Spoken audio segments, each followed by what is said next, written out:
Mabuhay kayong lahat mga Noy! Magandang araw na naman po sa inyo. Andito tayo ngayon sa Lacandula Street, Tondo, Maynila, no? Ayan, sa likod ko mapapansin nyo, turo ko lang. Ayan po yung simbahan ng Tondo. Ayan ha, at pero nagsabi sa atin dito, kaibigan natin, mga kasama sa industriya, meron daw po masarap na kainan ng papaitan. Tsaka yung sinigang ulo-ulo, no? Ayan po, kaya naman pupuntahan natin, alamin natin kung ano nga ba lasa ng pagkain na ito. Let's get it on mga Noy!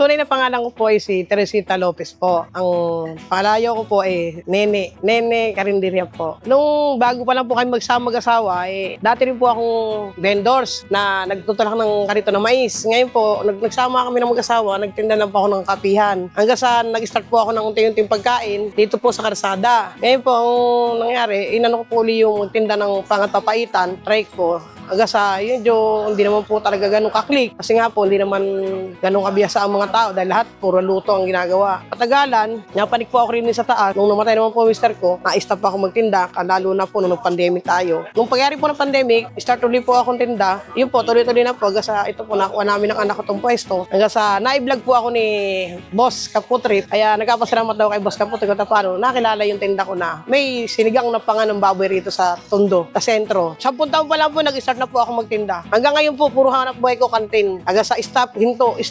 Kaya po nang nagkakaroon tayo ng problema na hindi mo masabi. Ngayon po, nag-start ulit ako. Sabi ng anak ko, Ma, balik start ka ulit magtinda para katapano. Kumikita tayo. Kaya pinagbigyan ko po yung anak ko panganay na magtinda ulit ako rito. Kailangan po kasi, pag hindi ka naghanap buhay, wala naman po ibubuhay sa pamilya. Mga anak, ilan po pinag-aaral ko? 5. Buti nga po, nandyan yung panganay ko katapano. Pag-suporta katapano sa mga kapatid. Yung pa pinaka-challenge, napakahirap maghanap buhay po ngayon. Napakamahal pa po ng bilihin. Gasolina, gasol, paano pang hanap ba gagawin natin? Pag nagtaas ka ng konting presyo, ay, nagtaas na. Yung po lagi andi ka ng ibang customer. Sabi ko, sana maintindihan nyo po yung biglang taas tayo ng lahat ng produkto natin. Kaya sabi ko, konting aray ako talaga sa paninda. Katulad po niya, sa karne. Kapag po walang biyahe, wala akong panga. Siyempre po, hindi naman po magkakaroon ng katay ng baboy na walang panga. Dati po, yung kinukuna kong isang supplier ko, 20-30 kung kumuha ng baboy. Ngayon, 10 na lang. Kaya ganun nangyayari sa akin. Katulad yan, nagtinda po ako ngayon. Bukas po, wala. Kasi ang kartay daw po, mamayang gabi, bukas, wala na naman magiging tira. Ang pinaka-special po sa akin talaga, ang bestseller ko rito, sinigang na panga, papaitan, kasi sinasama ko lang po na ibang luto na ibang klase, diba? Adobo, minudo. Kasi ang madalas po sa akin dito, puro pang masa, yung mga sidecar boy natin Kahit pansit lang po yan. Tepe ang pabiling pansit. Talaga 50, makakakain na sila. At least katapano po, busog na sila kagad. Kasi ang tarya ko po sa kanila, hindi taryang kalaban, kundi taryang kapatid po talaga na. Kailangan po talaga, maano sila na, ay, dito na ako bibili. Katapano, hindi sa talo yung taryahan nila. 130 lang po talaga yung pangako. Sa papaitan po natin, 120 po order. Yung tarya, hindi sila lugi. Yung po ang totoo nun. Solve po na solve. Kasi ang bawat sa panga, 2-3 tao, isang pamilya po nga. Kaling sabaw ng alan daw po, pwede na sa papaitan, ganun din. Pwede mo magdagdag sabaw. Talagang masarap yung papaitan. Dito po ako matatagpuan sa Lacandula Street, Tondo, Maynila. 556 Lacandula Street. Open ko po 7 ng maga.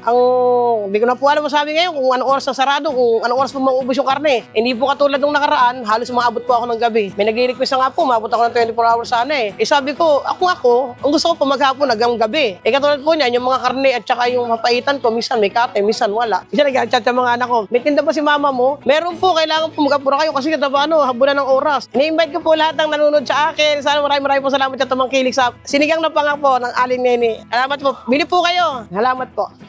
Ang laking ulo niyan mga Noy. Ayan, tingnan nyo naman ang itsura. Parang maliit na planggana. Itong kanyang sinigang na ulo at isa sa mga paborito din natin, papaitan. Sa likod ko, yung simbahan ng Tondo, Lacandula to be exact. May dala po kayo sasakyan, pamilyang kakain, medyo mahirap ang parkingan. Hindi naman matatawaran, 15 taon na sa industriya ng paggawa ng pagkain. Nagsimula sila, makikita nyo po yung mga sidewalk na yan, nakakariton lang, no? Titinda ng kape. Pero ngayon, meron na silang pwesto na ganito, kalaki. Tignan natin, natin. Unang-una, yung sabaw ng papaitan. Yung papaitan daw yung isa sa mga bestseller dito. Sabaw, wala kahit anong timpla.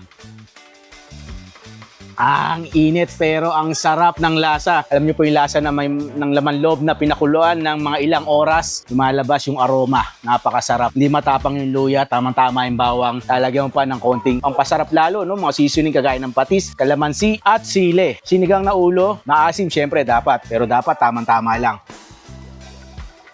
Wow!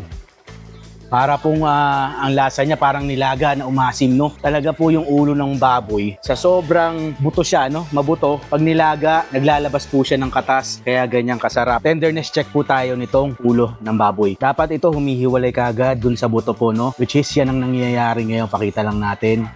Tingnan nyo naman yan, no? Lala! Look at that. Malambot ba?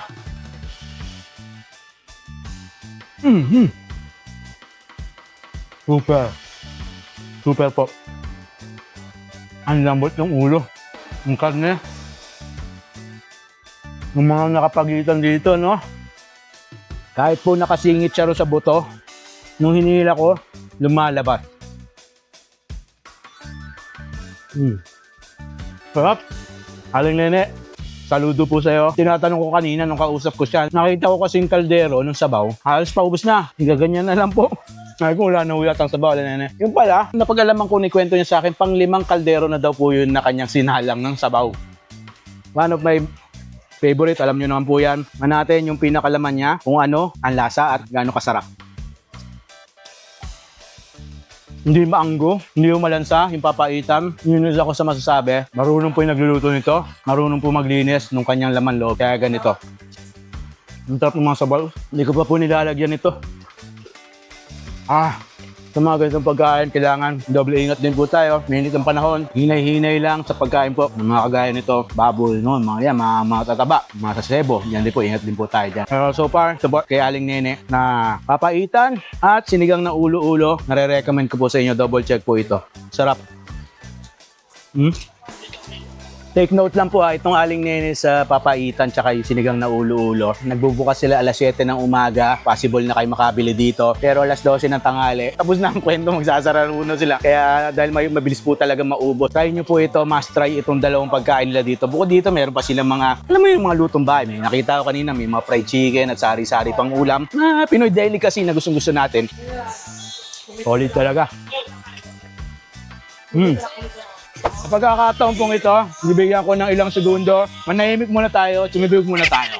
Tara!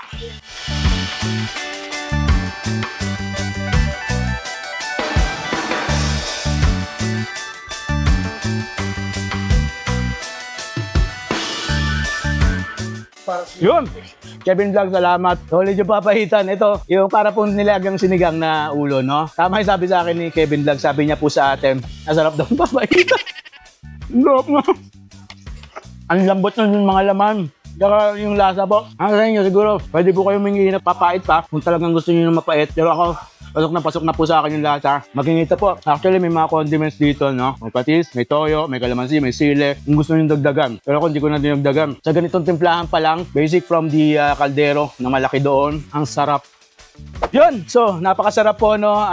Kadayo-dayo, pwede po niyong puntahan itong sinigang na ulo-ulo at napapaitan ito ni Aling Nene, no? So maraming salamat po Aling Nene, syempre sa kanyang pamilya, sa kanyang anak. Dinaunlakan po tayo dito para i-cover yung kanilang tindahan. Mabuhay po kayong lahat, maraming salamat na naman. Sana nagustuhan niyo po ang ating episode for today, itong feature natin. At syempre sa mga hindi pa po nakapag-subscribe dyan, pindutin na ang bell button na yan. At huwag natin kalimutan like, share at follow. Syempre doon sa mga Facebook page din po natin na nilalabas mga videos. Mabuhay po kayong lahat. Ingat po tayo palagi, huwag natin kalimutan ang passion ng pagmamahal. Ano pa nga ba?